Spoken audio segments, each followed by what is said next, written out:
Hello, and welcome to this tutorial on setting up SSH tunnels with secure pipes. In this tutorial, I'll be going over the concepts for remote forwards, local forwards, and SOCKS proxies, and how you can go about setting them up with secure pipes.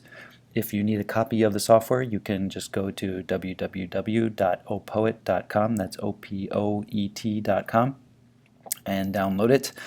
Note this is only for Macintosh users, so if you're a Windows user, you're out of luck, and if you're a Linux user, you probably know how to do this already anyway. Okay, so let's get started. In this diagram, you'll see the basic problem that we're trying to solve with remote forwards. On the left, you have a local network that has some resource running on a server A, and then on the right, you have the internet with a client that's trying to get access to that resource. So in the typical way things are set up, this is not possible. So the client on the internet is not able to get into a local network to directly access resources, which is a good thing because you don't want traffic going in there just openly because for security reasons. Of course, you can change this with router configurations or something like that, but using an SSH tunnel makes it a lot more flexible. So for example, you can have multiple IP addresses on the internet that forward into this one resource onto the local network without having to set up a new drop from your ISP or whatever. You can use some more flexible resources in the cloud. Okay, and I'll show you how that works right now. So this is how remote SSH forwards solve this problem. Basically, you have to add a server in the cloud called server C in this case. And these are, it's very easy to get a cloud-based server, set it up in about 5 minutes. I prefer to use DigitalOcean actually. They have pre-configured images that all they run is SSH, which is basically all you need to run secure pipes. And they only cost $5 a month, so it's very cheap with a dedicated IP address.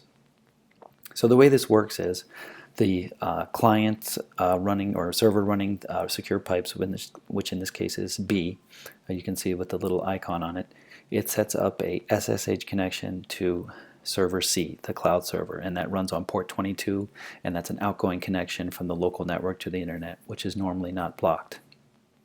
SSH on server C will then bind to port 25 and accept connections there. The client can then connect to that port. C will forward the traffic from itself to B, and B can then forward that traffic to a port on the local network and resource on the local network. So maybe it's B itself, or maybe it's A. So in that way, a client can directly connect to port 25 on an internal resource, and it's all handled through the SSH forward going from server C to server B. Okay, so now that we understand the problem, how do we set this up in secure pipes?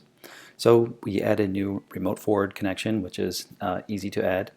You specify a name for the connection, and then the first thing you do is specify the SSH server that you're going to use. So in this case, it's just the one C. So you give a username, you can change the port it runs on, give it a password, and then you specify basically where is it going to forward to. So is it going to be the server itself, which could be server B, or is it going to be server A, and what port is it going on?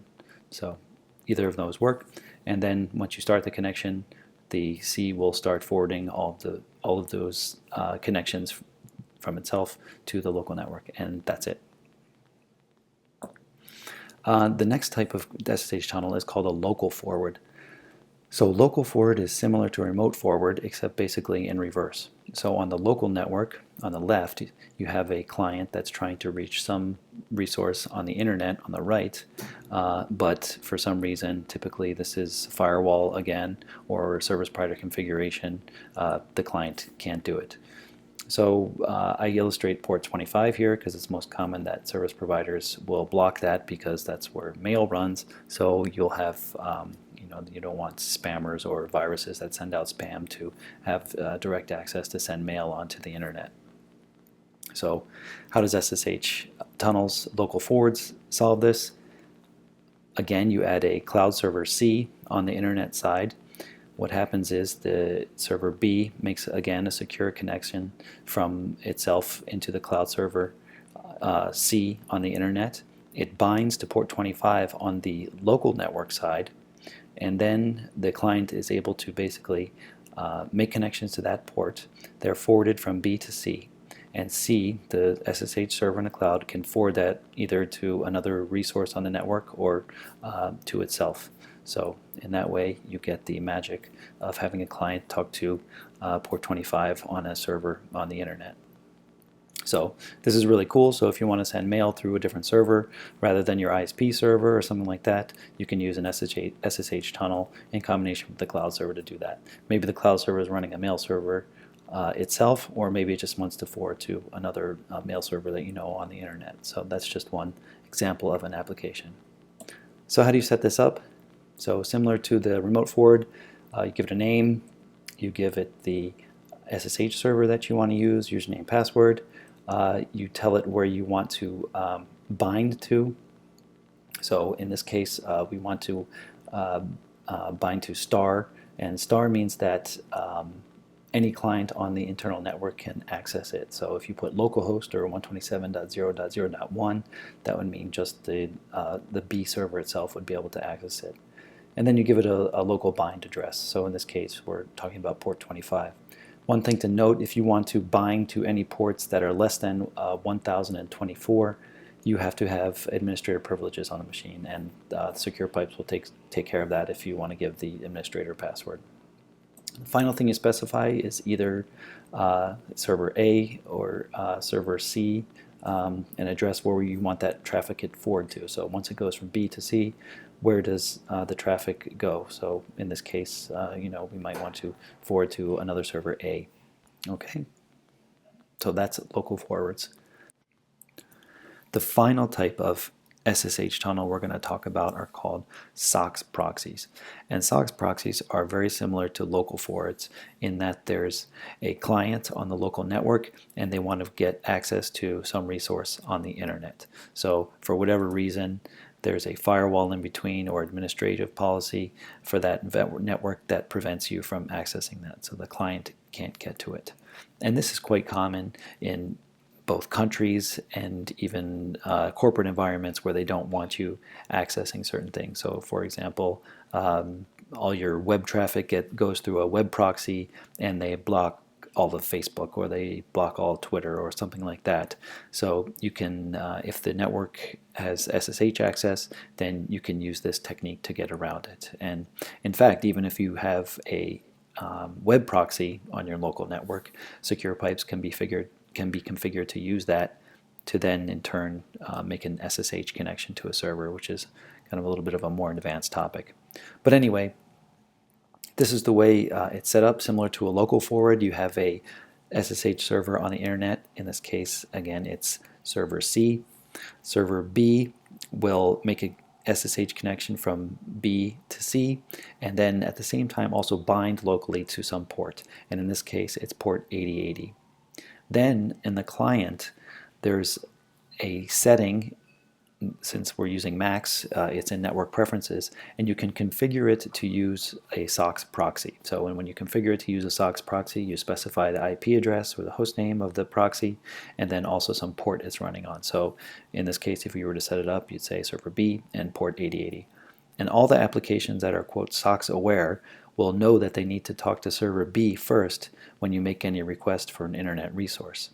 And what will happen is, for example, your web server, when you make a request to www.apple.com, it won't go directly to the internet. It'll go to server B and say, hey, server B, I need the web page for apple.com, which is running on port 80. Server B will send that request to server C, and server C will make that request on its behalf to www.apple.com on port 80. And then in this way, you get the direct connection from the client to the server on port 80. And this works for any SOCKS aware application, like I mentioned. So mail servers or mail applications are the same. So Apple Mail, if you're using IMAP or SMTP, it'll go around. It can use the SOCKS proxy to make that connection. So how do you set this up in Secure Pipes? Well, it's very simple. You add a new SOCKS proxy. You specify the SSH server, you specify the username, password, and then the most important configuration is probably the bind address. So here you either want to specify one of two things, either a star, or you want to specify localhost or 127.0.0.1. And the only difference is whether you want people on your local network to be able to use the SOCKS proxy as well, or if you just want to use it for yourself. And then you specify the port that it's running on. And this is the information that you put into the network preferences configuration of your Mac or your PC, and you can tell so you can tell web browsers or mail applications or whatever where your SOCKS proxy is, and most of them will use the system SOCKS proxy. And it's kind of cool that Secure Pipes will actually set that up for you. So if you check the automatically configure SOCKS proxy in network preferences, when the connections start, it'll set up that SOCKS proxy for you, and then when the connection is down, it will unconfigure it for you so it's not using it anymore. The cool thing about SOCKS proxies are that when you're making requests for these internet resources through server C, the servers on the internet see your IP address of your cloud server, so they don't see where you're actually physically located. So this comes in very useful for services that rely on your physical location to determine whether to deliver the service or not, or also to identify you and kind of get a fix on your position, which is sometimes not desirable for maybe Bitcoin transactions. And one user I know in particular uses this for Netflix. So if you go to Europe and you want to access your Netflix content, a lot of times they'll say it's not available in this country. If you use Secure Pipes using a SOCKS proxy based in New York, you can access your Netflix content while you're on the road. Okay, thanks very much for paying attention. If you have any questions, please email me at sp@opoa.com and I will try to answer you as quickly as possible. Thanks for watching. Bye.